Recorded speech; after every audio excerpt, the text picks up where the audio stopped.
ini? S123. Ya, Mas Ketum, alhamdulillah. Apakah suara saya terdengar dengan baik di Jakarta? Alhamdulillah terdengar baik, Mas Ketum. Alhamdulillah. Gimana Bang Taufik? Kabarnya sehat ya? Alhamdulillah sehat, Mas Ketum. Ya. Izin Mas Ketum, apakah sudah bisa kita mulai acara malam hari ini? Sudah bisa kalau penerimaannya baik.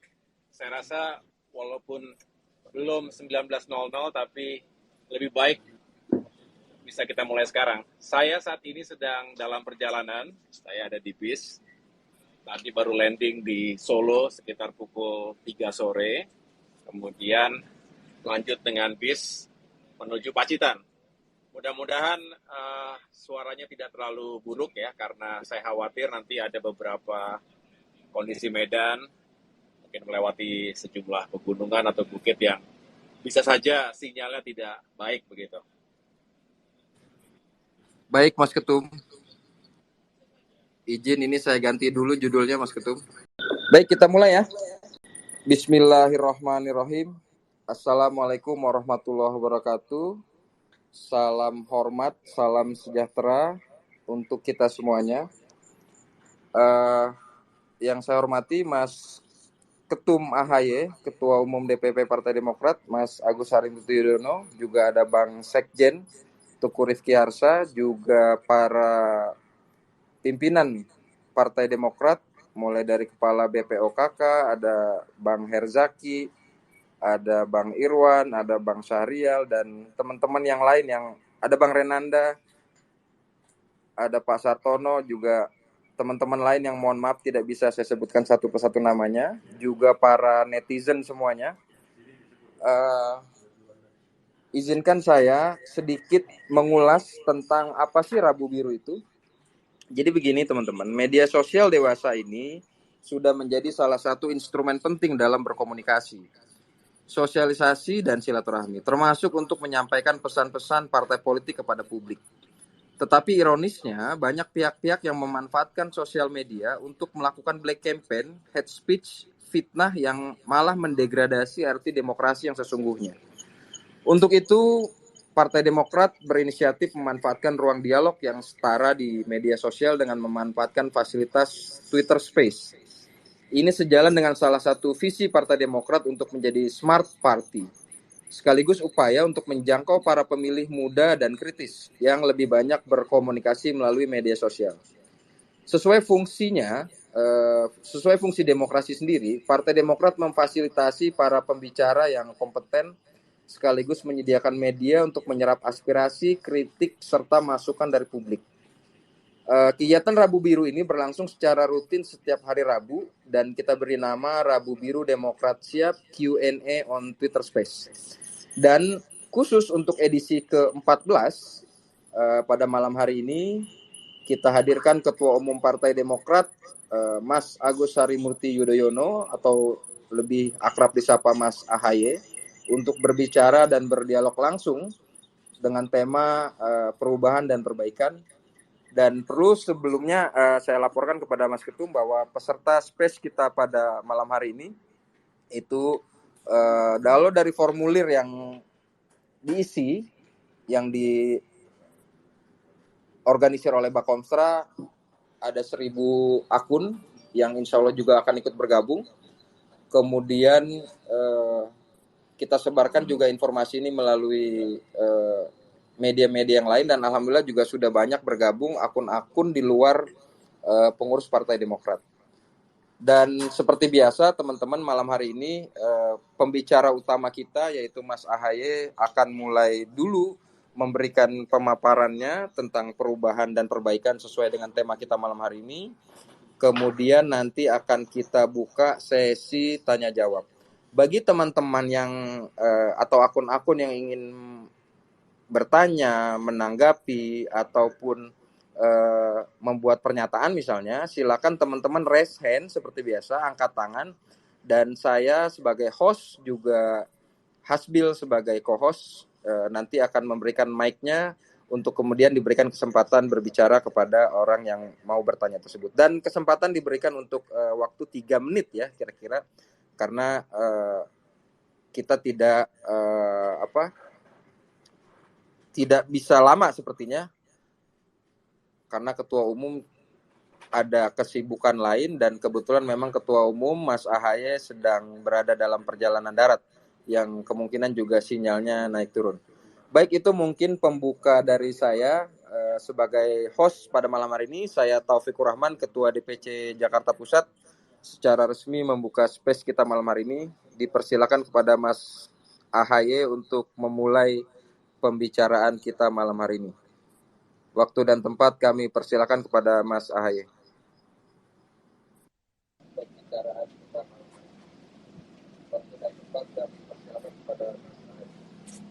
Baik, apakah suara saya terdengar dengan jelas di sana? Terdengar jelas, Mas Ketum, silakan. Terima kasih. Assalamualaikum warahmatullahi wabarakatuh.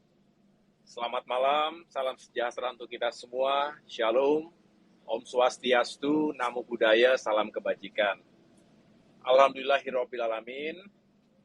Marilah kita memanjatkan puji syukur kehadirat Tuhan Yang Maha Kuasa, Allah Subhanahu wa Ta'ala, karena hari ini kita bisa diberikan kesehatan dan juga kebersamaan.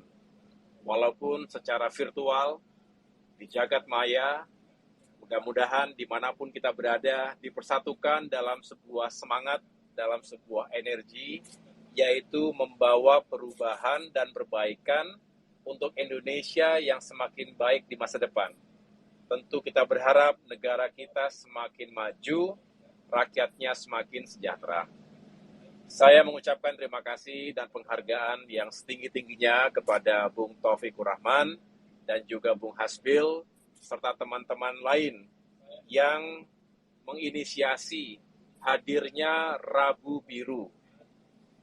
Ini adalah edisi ke-14.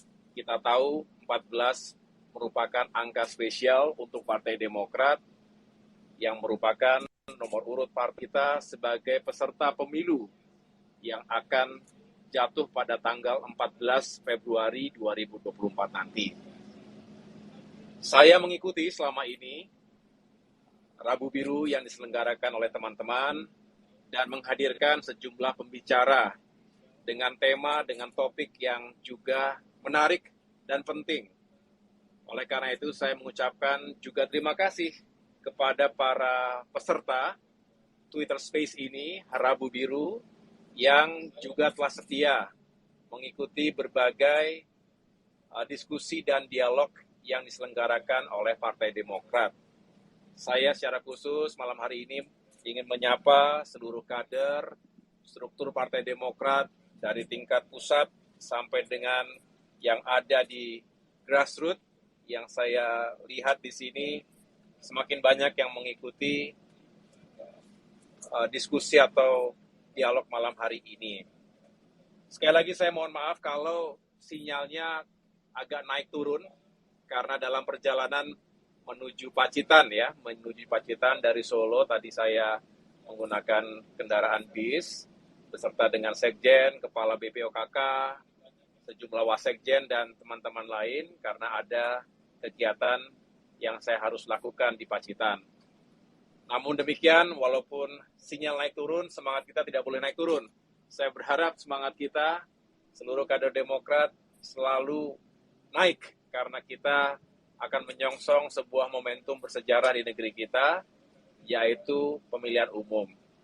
Saya melihat peluang yang baik untuk keluarga besar Partai Demokrat, di mana kita bisa menyuarakan aspirasi rakyat di berbagai daerah.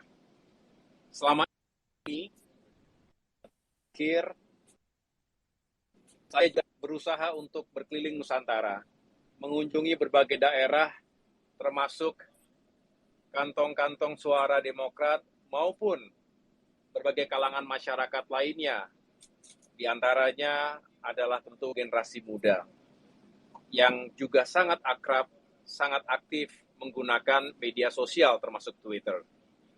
Dengan demikian, saya senang tentunya malam hari ini bisa menyapa secara langsung, sekaligus sama-sama kita mendiskusikan dan juga mencari solusi terbaik untuk berbagai permasalahan rakyat. Kita menyapa, saya lihat di sini cukup banyak teman-teman jurnalis dari berbagai media dan juga tokoh-tokoh masyarakat yang telah berkenan mengikuti Rabu Biru ini. Bang Taufik, Bang Hasbil, tadi disampaikan bahwa mengapa Partai Demokrat sejak awal menyuarakan perubahan dan perbaikan ini. Tentu bukan hanya karena kami saat ini berada sebagai oposisi di luar pemerintahan nasional, yang tentunya juga penting untuk menjadi kekuatan checks and balances dalam sebuah demokrasi yang sehat dan bermartabat. Tapi karena memang kami selama 3 tahun terakhir ini mendengarkan banyak sekali harapan masyarakat untuk terjadi perubahan dan perbaikan di negeri kita. Dan ini bukanlah sesuatu yang subjektif, karena memang juga diperkuat dengan berbagai penjelasan, termasuk statistik yang bisa kita ikuti dari berbagai sumber yang dapat terpercaya. Paling tidak, ada 3 persoalan utama di negeri kita. Saya katakan 3, maksudnya adalah 3 klaster, karena pasti banyak sekali turunannya. Dan kita harus sama-sama mencari solusinya. Saya menghormati pemerintahan hari ini, saya menghormati pemimpin kita hari ini, dan kita mendoakan semoga para pemimpin dan pemerintah hari ini bisa sukses. Karena kalau sukses, maka rakyat yang akan bisa menikmati segala pencapaian. Dan sebaliknya, kalau tidak sukses, maka rakyat juga yang akan menjadi korbannya. Kendati demikian, saya dan keluarga besar Partai Demokrat memiliki sejumlah perbedaan yang fundamental. Perbedaan yang bisa dilihat sebagai alternatif dalam mencari solusi permasalahan bangsa atau permasalahan rakyat hari ini. Saya ulangi, saya akan memulai dari potret 3 isu utama di negeri kita. Yang pertama terkait dengan ekonomi dan kesejahteraan rakyat. Kita tahu bahwa 8-9 tahun terakhir ini, ekonomi Indonesia juga terus menghadapi tantangan dan permasalahan. Betul, selama 2 tahun kita benar-benar menghadapi tekanan yang luar biasa akibat pandemi COVID-19 yang juga tentu melanda berbagai negara di dunia lainnya. Namun demikian, secara fundamental sebenarnya sebelum terjadi pandemi pun, ekonomi di negara kita juga sudah menghadapi sejumlah permasalahan, di mana pertumbuhan ekonomi yang atau terjadi perlambatan, tidak setinggi dulu. Ya, bisa dikatakan periode 2004 hingga 2014 ketika Presiden SBY memimpin negeri dan Partai Demokrat berada di pemerintahan nasional sebagai the ruling party. Alhamdulillah tidak berlebihan kalau kita bisa meningkatkan kesejahteraan masyarakat karena pertumbuhan ekonomi yang terjaga dengan baik, 6 hingga 7%. Saya ulangi, 6 hingga 7%. Sehingga GDP atau pendapatan negara bisa meningkat juga secara signifikan. Begitu pula berbicara kesejahteraan rakyat, karena income per kapita juga bisa ditingkatkan secara signifikan. Hampir 400% dari periode 2004 hingga 2014. Ini menunjukkan bahwa pertumbuhan ekonomi yang tinggi ditopang dengan berbagai faktor yang dominan, termasuk konsumsi rumah tangga atau daya beli yang terjaga dengan baik. Kemudian hal-hal lain, termasuk juga government spending atau belanja pemerintah, net dari ekspor dan impor, termasuk juga investasi, maka itu semua terakumulasi pada pertumbuhan ekonomi yang positif dan signifikan. Tadi sedikit kalau boleh saya ulangi bahwa 2004 hingga 2014 ketika Presiden SBY memimpin bersama Partai Demokrat sebagai the ruling party, alhamdulillah berhasil meningkatkan pertumbuhan ekonomi, menjaga pertumbuhan ekonomi dan sekaligus meningkatkan kesejahteraan rakyat. Tadi kalau saya mengatakan secara fundamental ekonomi kita ditopang tentunya oleh konsumsi rumah tangga atau domestic consumption. Lalu government spending atau belanja pemerintah. Yang ketiga adalah net dari ekspor dan impor, dan yang keempat tentunya investasi. Nah, disinilah sebetulnya yang harus kita perbaiki ke depan. Kita harus menata prioritas pembangunan kita. Kita tahu dan kita menyadari pentingnya pembangunan infrastruktur. Tetapi Partai Demokrat memberikan atensi dan juga sekaligus kritik kepada pemerintah hari ini, jangan sampai anggaran negara yang jumlahnya tentu terbatas, kemudian besar sekali yang dibelanjakan untuk pembangunan proyek-proyek yang sifatnya mercusuar, yang tidak memiliki urgensi bagi rakyat hari ini. Ketika rakyat benar-benar membutuhkan bantuan-bantuan agar bisa menjaga daya belinya. Ingat, 2 tahun diterpa pandemi, banyak sekali masyarakat kita yang gulung tikar. Pelaku UMKM yang jumlahnya puluhan juta se-Indonesia itu banyak yang harus gulung tikar dan berkurangnya penghasilan. Semua profesi terdampak. Ya. Dengan demikian, harusnya benar-benar diprioritaskan pertama-tama untuk meningkatkan kesejahteraan masyarakat dan menyelamatkan ekonomi rakyat dari keterpurukan. Kita juga harus menitik beratkan, memprioritaskan pada pembangunan aspek manusia. Ingat bahwa pendiri Republik ini juga menekankan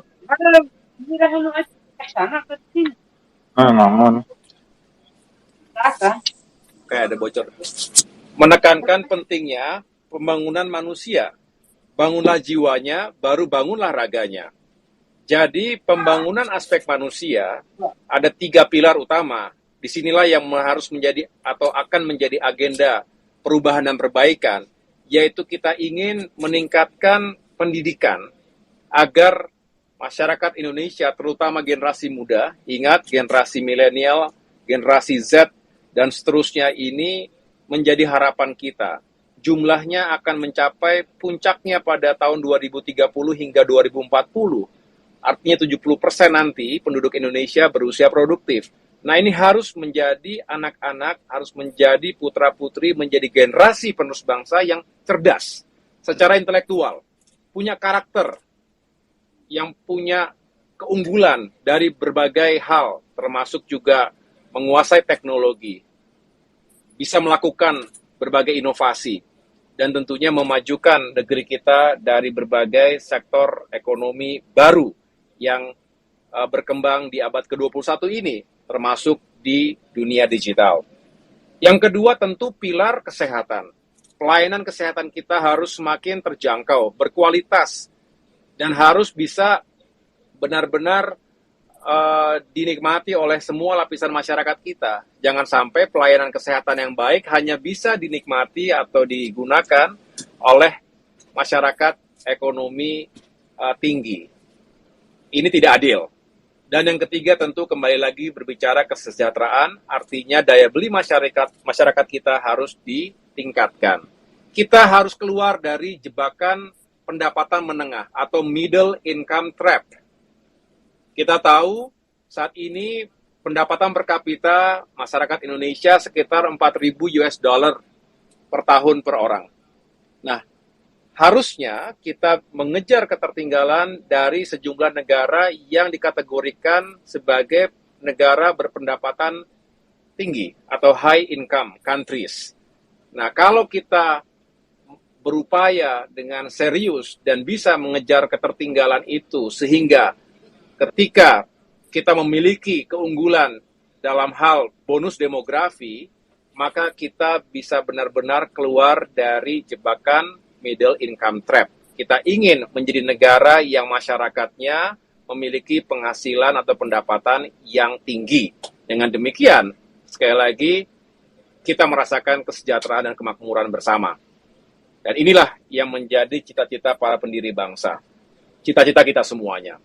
Jadi, kalau ditanya secara spesifik apa yang akan dilakukan perubahan, itulah salah satu yang utama, agenda perubahan menitik beratkan pada prioritas pembangunan ekonomi. Kebijakan fiskal kita juga harus ditata. APBN kita terbatas. Utang kita besar sekali. Sering dibahas pasti sama teman-teman di Rabu Biru ini, utang kita besar sekali. Sekarang hampir menuju 8.000 triliun. Ini belum berbicara bunganya. Jadi bayangkan setiap tahun berapa ratus triliun yang harus dibayarkan oleh negara, yang harus dibayarkan oleh kita semua. Rakyat Indonesia sebagai taxpayer, sebagai wajib pajak, itu yang akan menanggung. Jadi jangan sampai sekian tahun ke depan, sekian generasi ke depan, kita semua harus dan masih menanggung hutang. Jadi saya kemarin mengatakan, siapapun pemimpin berikut ini, pada pemilu 2024, siapapun yang terpilih akan menanggung tanggung jawab membayar utang yang luar biasa. Ini tidak boleh dianggap sepele. Kalau debt to GDP ratio, utang terhadap atau rasio utang terhadap pendapatan negara itu sudah 40%, ini sebetulnya memberikan warning kepada kita. Bukan berarti, oh masih aman kok. Tetapi ingat, kapasitas kita untuk membayar utang, kapasitas fiskal kita itu tidak aman ketika prioritas pembangunan, prioritas penggunaan anggaran itu juga sekali lagi kurang tepat sasaran. Jadi teman-teman, di sini Partai Demokrat hanya ingin mengingatkan pemerintah hari ini. Bukan berarti tidak boleh membangun infrastruktur, harus, wajib. Tetapi yang tepat sasaran. Sering dibahas juga oleh teman-teman Demokrat yang lain bahwa pembangunan infrastruktur jalan misalnya, itu lebih banyak digunakan untuk pembangunan jalan-jalan tol, tentu jalan-jalan yang berbayar. Dan berapa persen rakyat Indonesia yang menggunakan jalan-jalan tol itu? Sedangkan jalan-jalan yang sehari-hari digunakan, baik itu jalan provinsi, jalan kabupaten, sampai dengan ke desa-desa yang mengangkut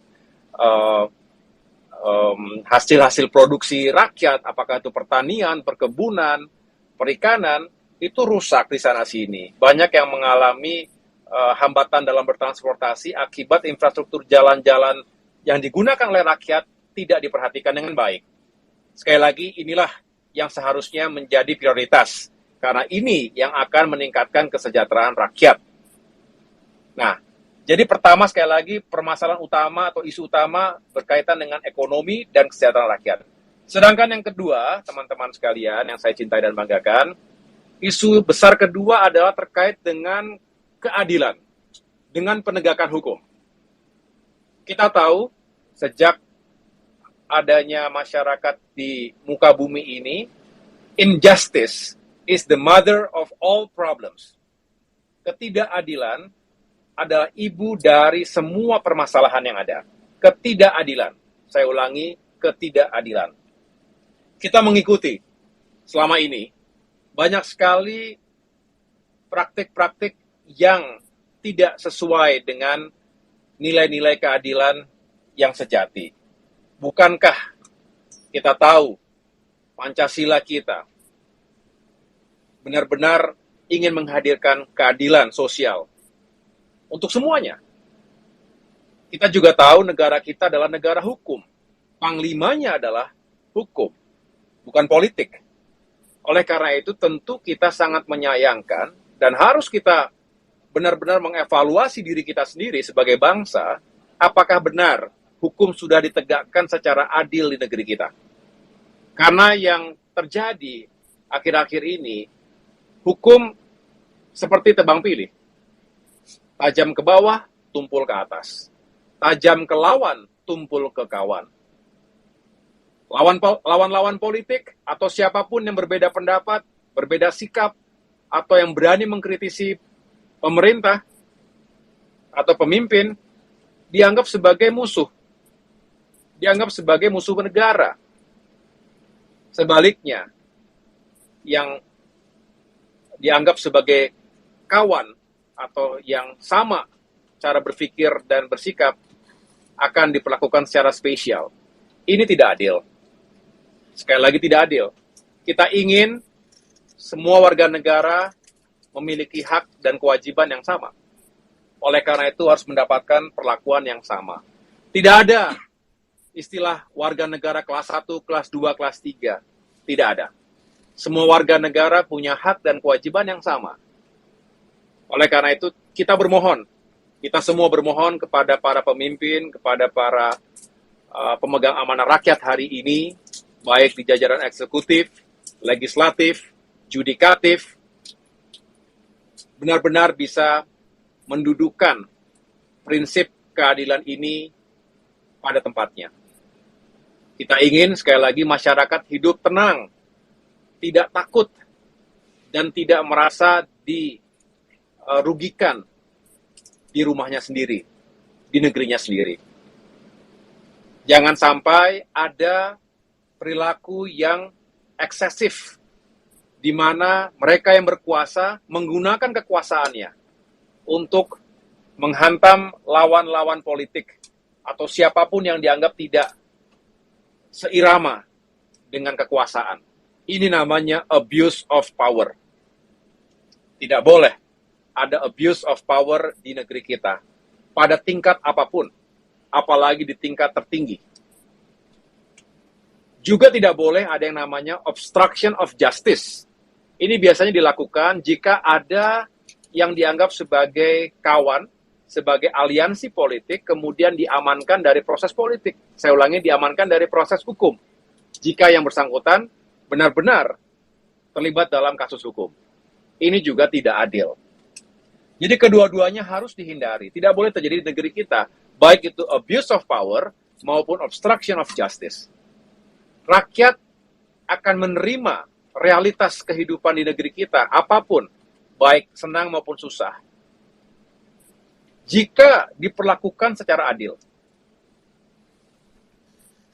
Sebaliknya, semua akan mengatakan negeri ini tidak adil, pemimpinnya zolim, negara juga tidak berpihak pada rakyat kecil jika ada mereka yang diperlakukan secara tidak adil. Oleh karena itu, agenda utama perubahan dan perbaikan ke depan, agenda Partai Demokrat ke depan ini meletakkan, mengembalikan jati diri, keadilan, dan penegakan hukum seperti yang kita harapkan, yaitu berlaku untuk semua dengan baik.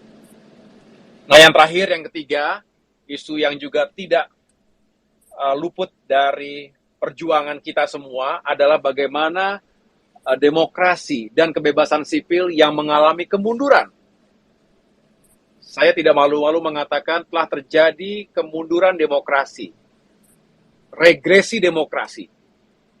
Tentu ini bukan hanya pandangan subjektif, karena ada sejumlah lembaga internasional yang juga mengukur indeks demokrasi seluruh negara di dunia, termasuk Indonesia, yang kemudian memotret terjadinya tren penurunan kualitas demokrasi.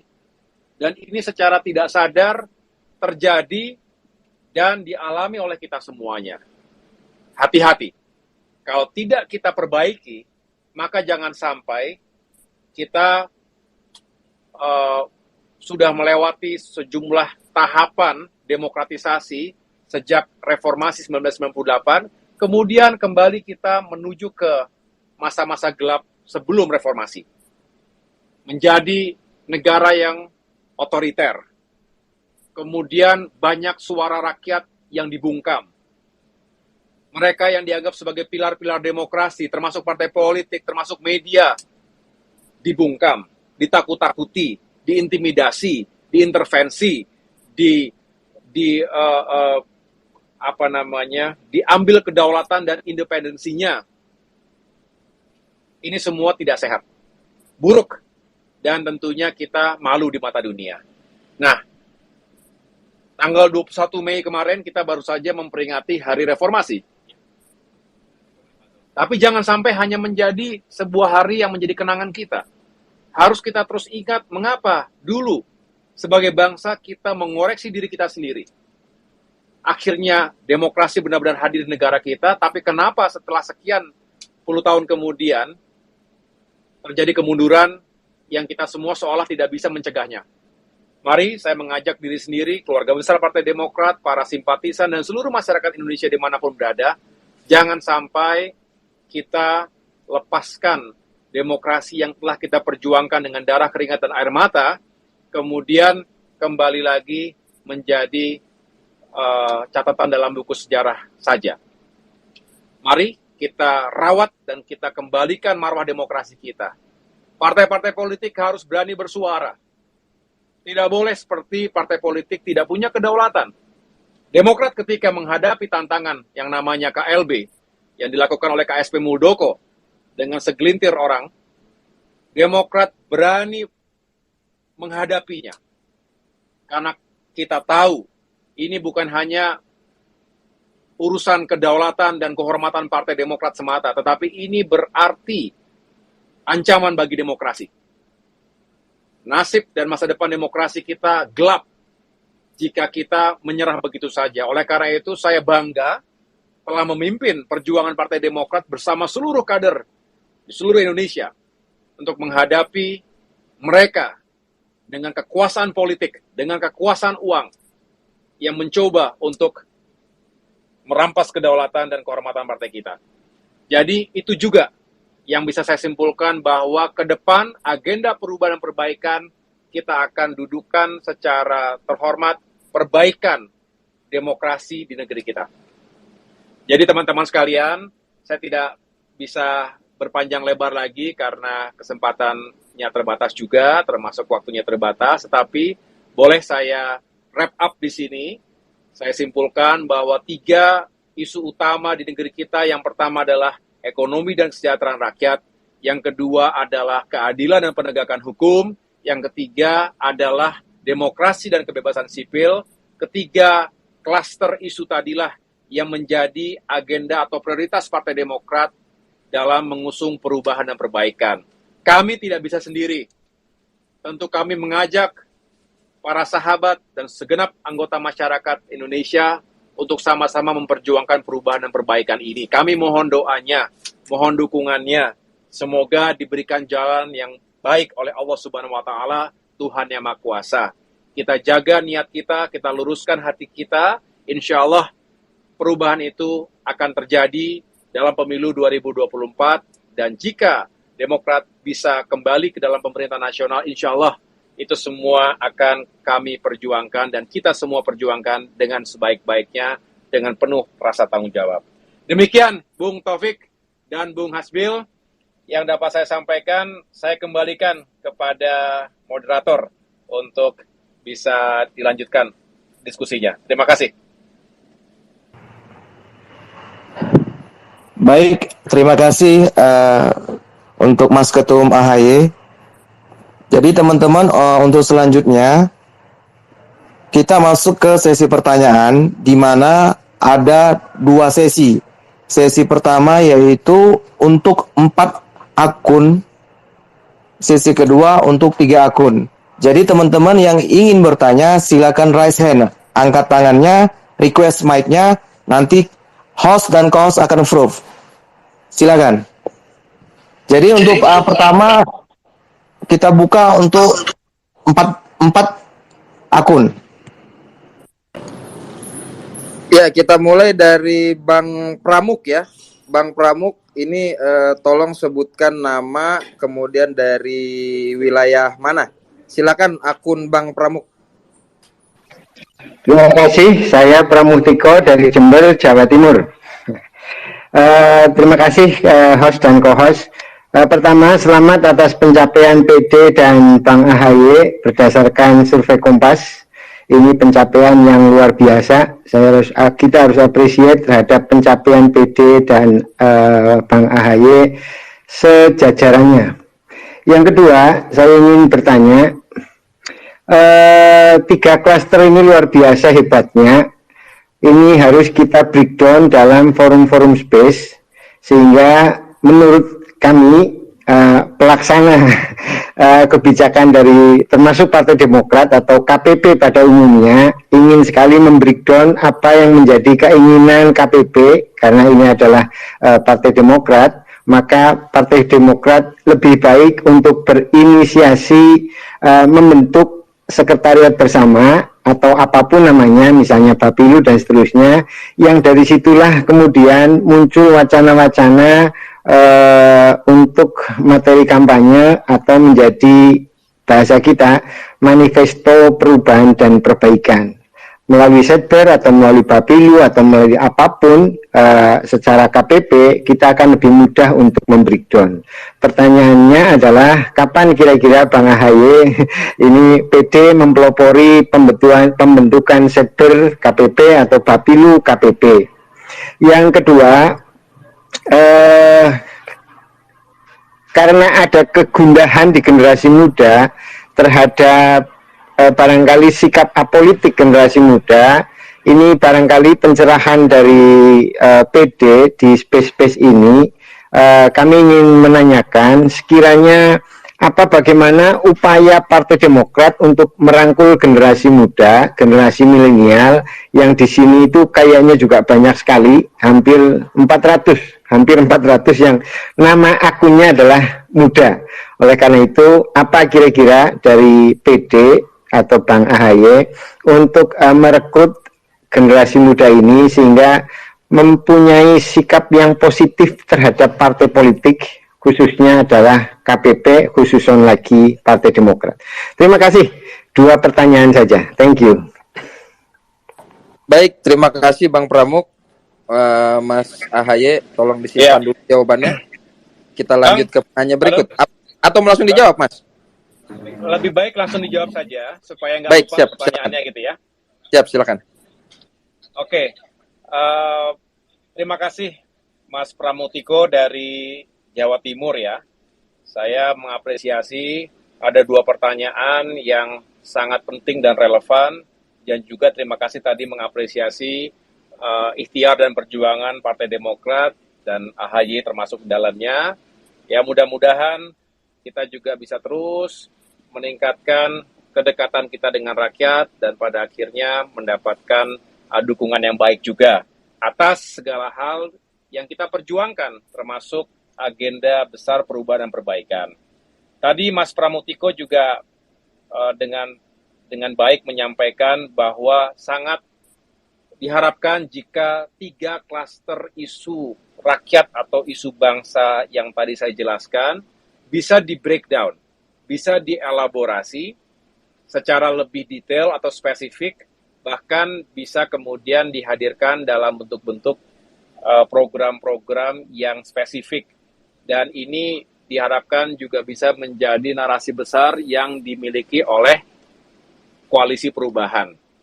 Demokrat hari ini terus membangun komunikasi yang semakin intensif dengan 2 partai, yaitu PKS dan Nasdem, di mana kami sekali lagi saat ini tengah membangun upaya agar benar-benar bisa menghadirkan sebuah poros koalisi perubahan dan persatuan yang juga bisa bukan hanya berlayar, tapi menang. Karena tentu untuk melakukan perubahan dan perbaikan tadi, terlebih dahulu koalisi ini harus berlayar, solid, berjuang, menang. Jadi tahapannya masih panjang. Itulah mengapa kami juga terus membahas apa saja yang harus dilakukan, strategi terbaik yang harus dijalankan, yang efektif untuk bisa mencapai tujuan besar tadi. Jadi tentu ini menjadi catatan yang baik, sehingga akan terus kami suarakan juga dalam forum koalisi perubahan, dan mudah-mudahan tadi menggunakan terminologi bagus kalau ada semacam manifesto perubahan yang menurut saya ya memang sangat diperlukan dan harus terus digodok dengan baik. Yang kedua, tadi pertanyaannya, bagaimana Partai Demokrat atau koalisi perubahan ini bisa menggapai dan juga bisa meningkatkan suara generasi muda. Memang benar, kita tahu bahwa ada kalanya generasi muda yang kita harapkan benar-benar aktif, berpartisipasi, terlibat secara langsung dalam proses politik dan juga pemilu nanti 2024, mungkin saja belum semuanya memiliki literasi politik yang memadai. Atau bahkan apolitis, apatis, karena dianggap politik itu ya hanya milik mereka yang ingin mendapatkan kekuasaan. Bahkan lebih buruk lagi ada yang beranggapan bahwa dalam politik itu semua hal dihalalkan, semua dibolehkan, yang tidak boleh kalau kalah. Nah, ini semua adalah persepsi yang harus bisa dipatahkan. Dan ini tanggung jawab kita semua, para politisi, termasuk Demokrat, punya tanggung jawab secara moral untuk mematahkan asumsi itu, persepsi itu, stigma itu, yang menempel pada diri politisi, yang menempel pada diri partai politik, siapapun. Tentu juga bukan hanya di Indonesia. Kita belajar dari politik berbagai negara lain di dunia, termasuk partai-partai politik negara-negara lain di dunia, juga menghadapi tantangan serupa. Lihatlah Amerika Serikat. Hanya ada 2 partai politik, ada Demokrat, ada Republikan, tetapi chaos juga. Apalagi Indonesia, yang ada belasan, bahkan puluhan partai politik hari ini yang juga eksis dengan kepentingan dan agenda yang berbeda-beda. Nah, ini juga harus dicari titik temu dan sekaligus kita benar-benar menghadirkan politik yang sehat dan bermartabat. Oleh karena itu, saya tidak ingin terlalu jauh mengatakan semua harus berbuat A, B, C, dan D, tetapi paling tidak dimulai dari Partai Demokrat dulu. Dimulai dari diri saya sendiri dulu. Setiap saat, Mas Pramutiko, saya berupaya untuk menyapa generasi muda. Secara langsung, direct dialog secara langsung itu penting. Kendati kita sekarang punya Twitter Space, kita punya forum atau platform media sosial lainnya. Ada Instagram, ada Facebook, ada yang lain-lain. Tetapi saya merasa dan menilai tidak ada yang menggantikan pentingnya pertemuan tatap muka. Ketika mata ketemu mata, hati ketemu hati, di situ ada kedekatan secara emosional yang berbeda. Tentu tidak mungkin bisa menjangkau semua. Dan itulah kita bersyukur adanya media sosial. Tetapi ingat, media sosial juga sangat mudah difabrikasi.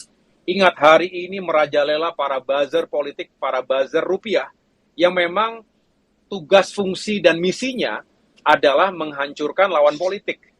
Menggunakan black campaign, menggunakan hoax, fake news, hate speech, dan semua format disinformasi dan misinformasi lainnya dijalankan hanya untuk kemenangan sesaat. Ini yang harus kita lawan bersama-sama.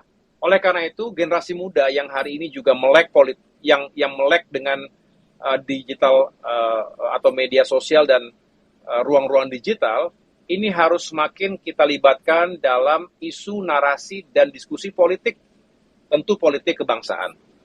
Tidak harus semuanya masuk ke dalam partai politik, tetapi kita senang kalau semakin banyak masyarakat atau generasi muda yang juga bergabung ke dalam partai politik.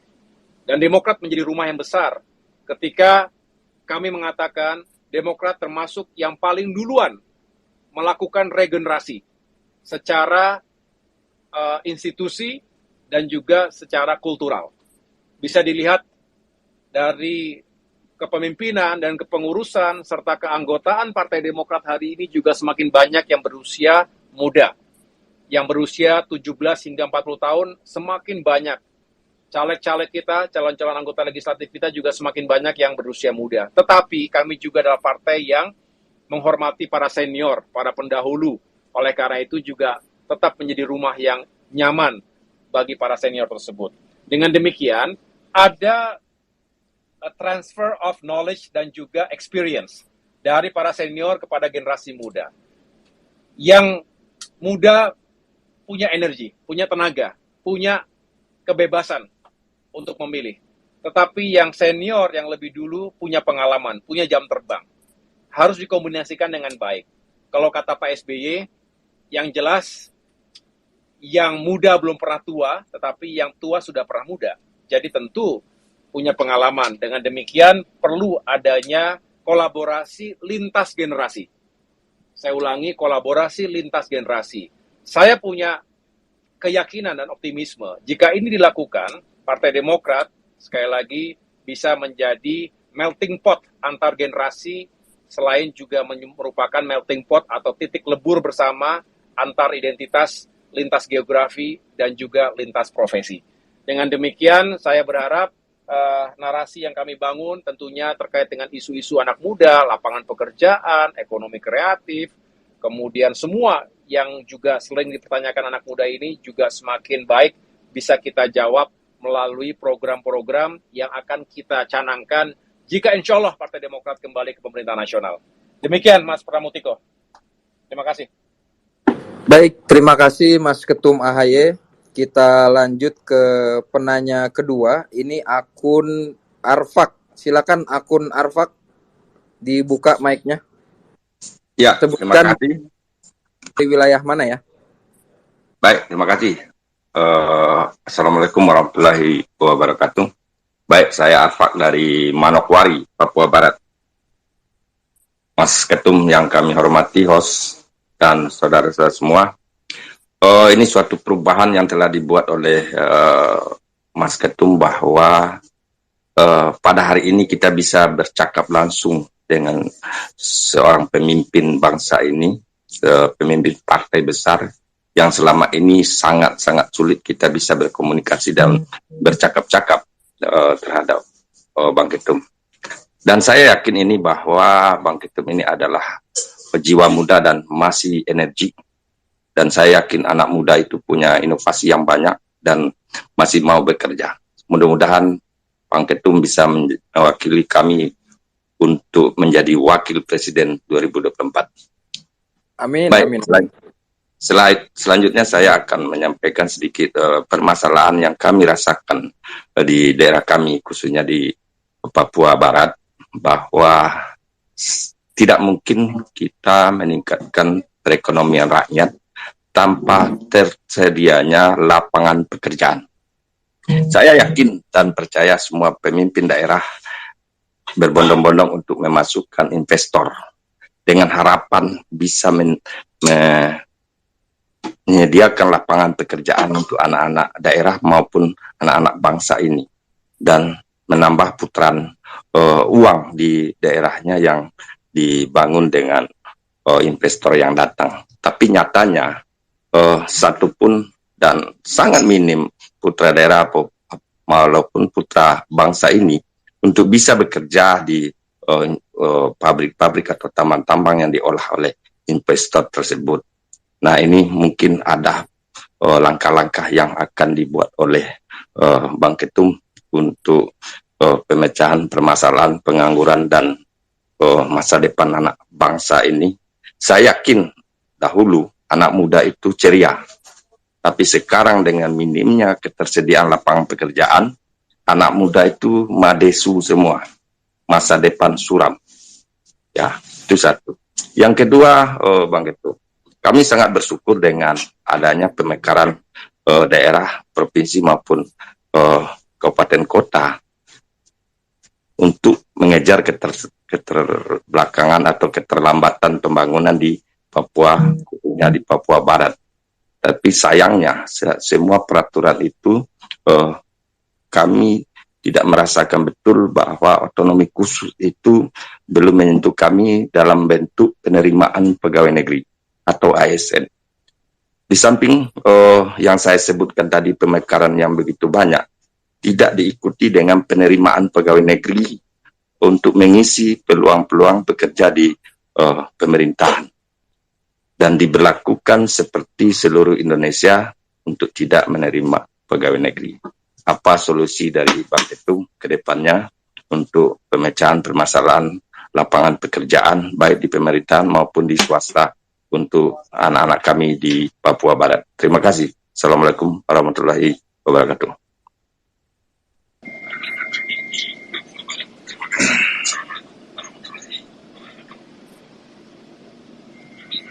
Silakan langsung dijawab Mas Ketum. Oke. Ya, terima kasih. Terima kasih kepada Bung Arfak dari Manokwari. Saya senang sekali bisa berkomunikasi juga dengan Bung Arfak dan saya berharap suatu saat bisa kembali lagi ke Papua Barat. Dan tentunya apa yang tadi disampaikan, ditanyakan sekaligus juga diharapkan oleh Bung Arfak benar-benar relevan dengan kondisi negeri kita hari ini. Ini yang sering saya dengarkan juga dari berbagai penjuru. Setiap saya melakukan dialog rakyat, pertemuan dengan generasi muda terutama, banyak sekali mengeluhkan sulitnya mendapatkan lapangan pekerjaan formal yang layak. Saya ulangi, lapangan pekerjaan formal yang layak dari sisi penghasilan dan terhormat statusnya. Pekerjaan itu pertama tentu urusan ekonomi. Kalau orang bekerja akan dapat penghasilan, kalau punya penghasilan yang baik bisa menghidupi diri dan keluarganya dengan baik. Tapi ingat, pekerjaan bukan hanya masalah ekonomi, tapi juga masalah status sosial. Orang yang bekerja akan lebih dihormati dan dihargai dari mereka yang tidak punya pekerjaan tetap dan juga tidak punya penghasilan yang layak. Disinilah kita berharap masyarakat Indonesia ke depan, generasi muda kita juga memiliki pekerjaan yang baik. Ada dua faktor atau dua elemen yang sama penting, berbeda tapi sama pentingnya. Yang pertama adalah job creation. Jadi pemerintah itu punya tanggung jawab untuk membuka, menyiapkan lapangan pekerjaan seluas-luasnya. Job creation. Nah, kita berharap generasi muda Indonesia ini besar jumlahnya. Tadi saya sampaikan bahwa puncak bonus demografi akan kita capai di antara tahun 2030 hingga 2040. Ini bukan hanya masalah jumlah sebetulnya, tetapi masalah apakah generasi produktif itu berkualitas atau tidak, punya pekerjaan atau tidak. Jangan sampai justru menjadi malapetaka, malah menjadi masalah besar untuk negeri kita. Kalau banyak penduduk usia produktif dan semua juga punya pekerjaan yang bisa berkontribusi pada pertumbuhan ekonomi kita, itu yang kita harapkan. Tapi yang celaka jika kita punya banyak penduduk berusia produktif, berusia muda, tetapi tidak punya lapangan pekerjaan yang baik. Atau tidak menentu nasibnya. Seperti akhir-akhir ini. Banyak yang sudah sekolah, banyak yang sudah kuliah, tapi begitu selesai, begitu lulus, juga sulit mendapatkan pekerjaan. Nah, disinilah akan muncul permasalahan-permasalahan. Termasuk tadi, permasalahan sosial. Nah, kita tentu berharap negara kita benar-benar hadir untuk bisa meyakinkan agar pemerintah di tingkat pusat maupun di tingkat daerah benar-benar membuka lapangan pekerjaan yang baik kepada generasi hari ini. Jangan sampai kita merasa kalah di negeri kita sendiri. Dunia semakin kompetitif. Kita tahu abad 21 ini borderless. Artinya kita tidak hanya berkompetisi sesama anak bangsa, tetapi juga dengan bangsa-bangsa lain di dunia. Indonesia sendiri merupakan negara terbesar di kawasan Asia Tenggara. Asia Tenggara itu ada 660 juta penduduknya. Artinya bisa saling mengirimkan produk-produk terbaiknya. Itulah ekspor dan impor. Nah, jangan sampai yang seharusnya kita bisa berproduksi sendiri di dalam negeri, yang seharusnya kita juga bisa bertopang atau menopang pada anak-anak bangsa sendiri, tetapi justru kita kalah oleh produk-produk asing yang masuk ke dalam Indonesia. Atau yang lebih buruk lagi, pekerja-pekerja kita dikalahkan oleh pekerja-pekerja asing. Padahal sesungguhnya jenis pekerjaan itu bisa kita lakukan sendiri. Ya, kita paham kalau ada memang tenaga-tenaga ahli tertentu dengan teknologi tinggi yang kita belum menguasai atau belum memilikinya, kita juga membuka diri bagi pekerja-pekerja asing itu atau tenaga-tenaga ahli asing tersebut untuk beroperasi dan bekerja di Indonesia. Tetapi kalau jenis pekerjaan yang mampu dikerjakan oleh masyarakat Indonesia sendiri, kenapa kita harus memberikan itu kepada orang lain? Karena kita masih sangat membutuhkan lapangan pekerjaan tadi. Nah, jumlah pengangguran yang makin besar ini tentu tidak sehat bagi, sekali lagi, kehidupan bermasyarakat, berbangsa, dan bernegara. Akan banyak sekali permasalahan yang timbul jika banyak generasi muda yang tidak punya pekerjaan tetap dan layak. Oleh karena itu, tentu kebijakan semacam link and match.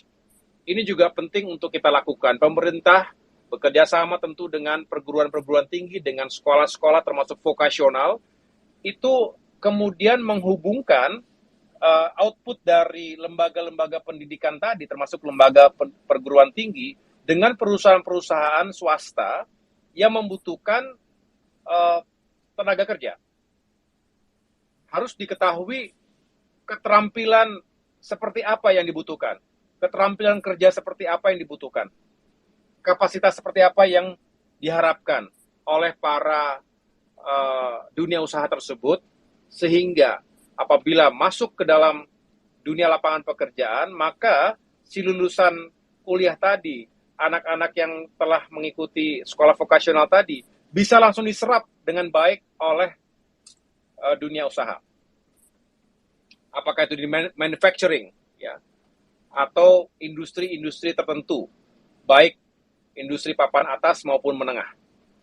Nah, kita juga berharap hadir semangat entrepreneurship. Ini juga tidak kalah pentingnya, atau kewirausahaan. Jadi tentu selain yang bekerja secara profesional, ada juga yang menjadi wirausaha. Nah, yang terakhir tentunya tadi ada yang disampaikan oleh Bung Arfak bahwa penting juga dilakukan dibuka lapangan dan ruang atau kesempatan bagi putra-putri yang ada di Papua Barat, di tempat pemekaran. Saya tahu ada sekarang selain Papua Barat ada Papua Barat Daya. Ini juga dibuka kesempatan yang baik, tentu melewati prosedur, proses, termasuk seleksi yang proporsional, tapi juga mengedepankan affirmative action bagi putra-putri terbaik yang ada di Papua Barat, di tempatnya Bung Arfak, termasuk di Manokwari, ya untuk masuk menjadi ASN, menjadi pegawai terhormat di jajaran birokrasi yang ada di sana, baik di tingkat provinsi maupun kabupaten kota yang ada di sana. Dengan demikian, sekali lagi, agregatnya adalah terbukanya lapangan pekerjaan, investasi masuk Indonesia, membuka lapangan pekerjaan, kemudian para pengusaha lokal juga membuka lapangan pekerjaan, yang penting fair, adil, dunia usahanya maju, untung, tapi juga para pekerjanya diperhatikan kesejahteraannya. Itulah mengapa Partai Demokrat menolak Undang-Undang Cipta Kerja. Karena ada sejumlah pasal yang tidak menguntungkan dan justru merugikan para pekerja kita, para buruh kita. Tapi kalau adil, rasanya kita semua akan menerima dan senang.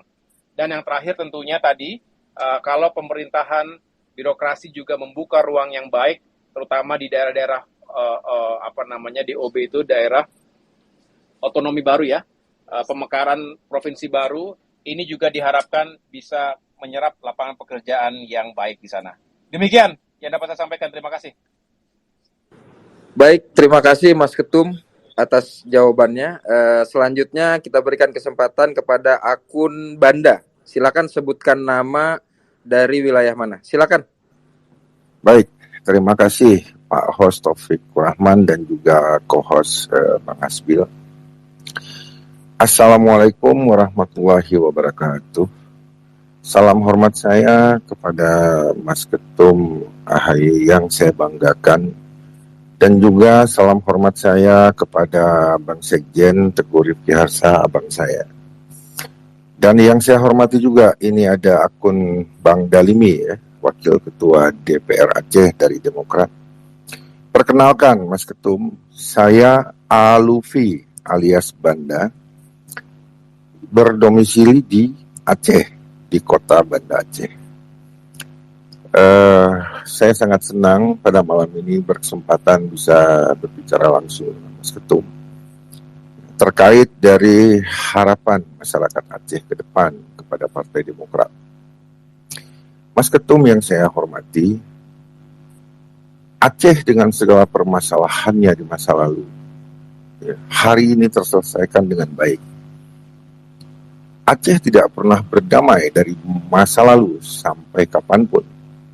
Tapi sebuah keajaiban itu terjadi. Perdamaian Aceh itu terjadi saat di era Bapak SBY. Yang dimana Pak SBY adalah Bapak Perdamaian Aceh dan mungkin Bapak Perdamaian Dunia yang sangat kami cintai. Mas Ketum yang saya banggakan, Pesan dari kawan-kawan dan banyak masyarakat di grassroots dan juga mantan kombatan GAM yang saya kenal. Harapan rakyat Aceh hari ini adalah mengenai perpanjangan dana otsus, yang dimana mereka menggambarkan ini adalah sebagai lambang perbaikan ke depan untuk rakyat Aceh. Mereka menggantungkan besar harapan ini kepada Partai Demokrat untuk ke depannya. Oleh karena itu, Mas Ketum, saya dengan segala keterbatasan dan didukung oleh motivasi oleh teman-teman di Partai Demokrat, saya memutuskan untuk maju sebagai Bacalek DPR Aceh ya, untuk Dapil 5 Aceh Utara Loks Mame, yang dimana adalah dapil basis konflik GAM dulu di Aceh. Besar harapan rakyat Aceh kepada Demokrat ke depan agar dapat memperjuangkan perpanjangan dana otsus, ya, yang dimana itu adalah dasar untuk pembangunan ke depan Aceh yang lebih baik, Mas Ketum. Oleh karena itu, pada malam ini banyak teman-teman saya yang ingin mendengar bagaimana sikap Partai Demokrat sendiri ke depan terhadap permasalahan dana otsus Aceh. Sekian dan terima kasih, Mas Ketum yang saya hormati. Assalamualaikum warahmatullahi wabarakatuh. Silakan Mas Ketum, langsung direspon.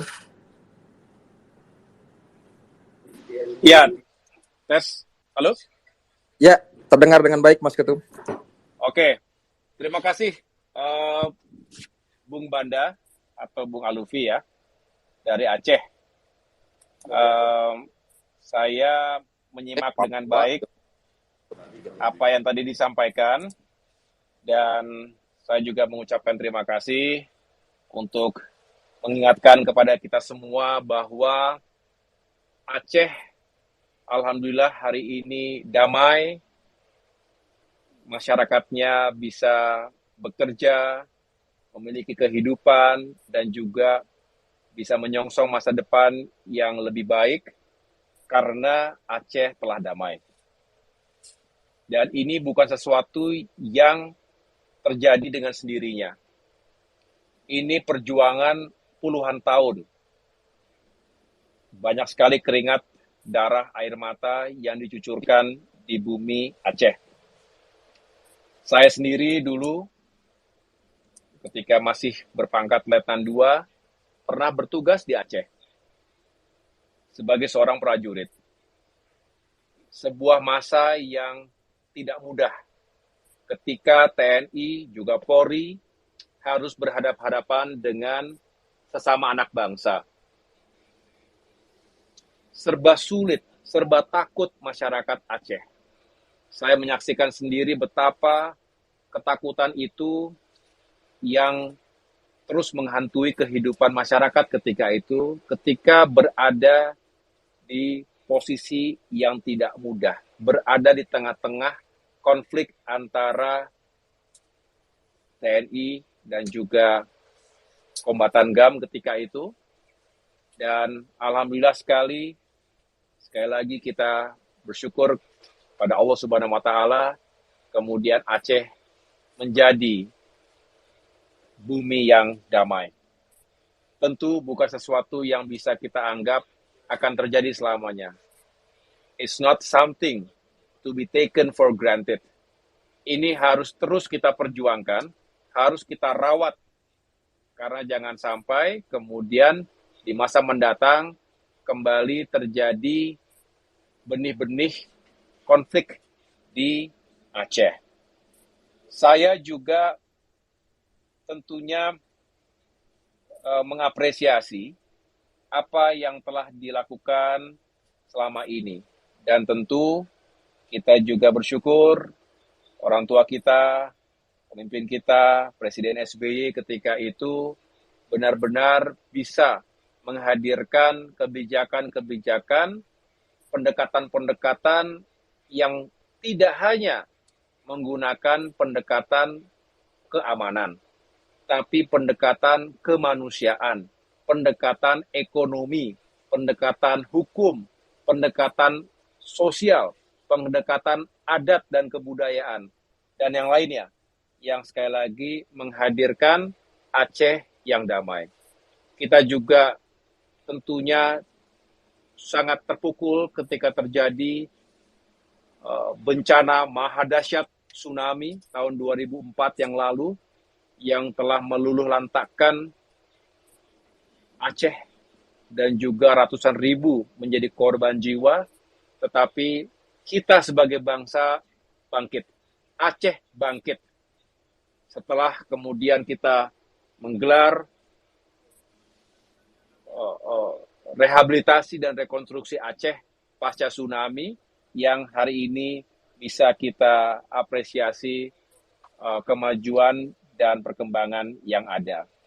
Namun sekali lagi, kita tidak cukup puas dengan itu. Kita berharap Aceh tentu semakin maju dan semakin sejahtera. Tentu kesejahteraan yang berkeadilan. Itulah mengapa Partai Demokrat, dan terima kasih Bung Alufi yang juga telah menjadi salah satu calon anggota legislatif.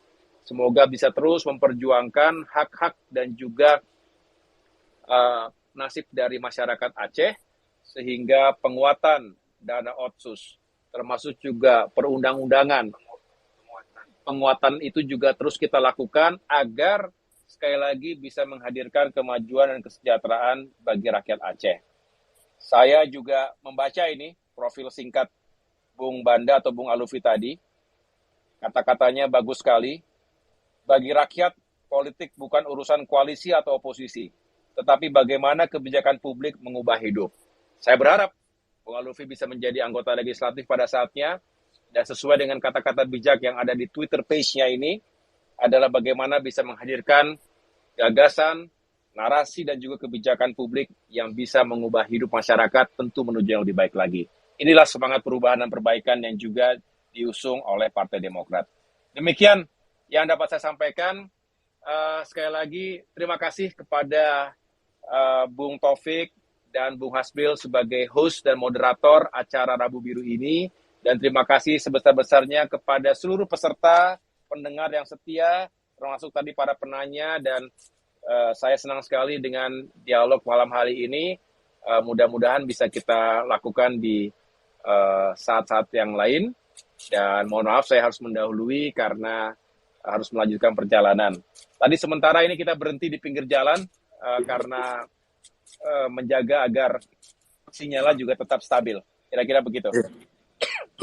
Luar biasa, terima kasih Mas Ketum, ya Allah, sampai bela-belain berhenti di pinggir jalan ini. Izin Mas Ketum, saya nitip satu pertanyaan terakhir Mas Ketum. Besok-besok kalau kita buka space lagi, kira-kira Mas Ketum bersedia hadir lagi nggak? Insya Allah. Mudah-mudahan. Iya, terima kasih Mas Ketum, terima kasih. Iya.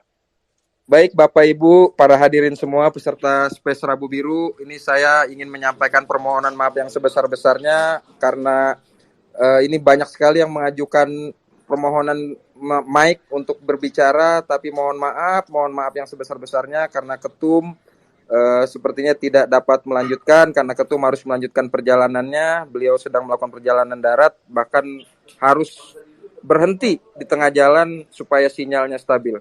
Sekali lagi saya mengucapkan terima kasih yang sebesar-besarnya, terutama kepada yang pertama saya ingin mengucapkan terima kasih kepada Bang Tommy Satriotomo yang juga membantu acara ini sampai berjalan dengan baik, Bang Herzaki, juga kepada Bang Amal Ghazali, Ketua Departemen 4 DPP Partai Demokrat yang selalu membantu memfasilitasi acara Rabu Biru, juga kepada Bang Sahrial Nasution, kebetulan menjadi tandem saya di caleg DPR RI Dapil 2 DKI Jakarta, dan juga kepada Bang Lokot Nasution yang bersedia hadir juga mendampingi saya pada malam hari ini.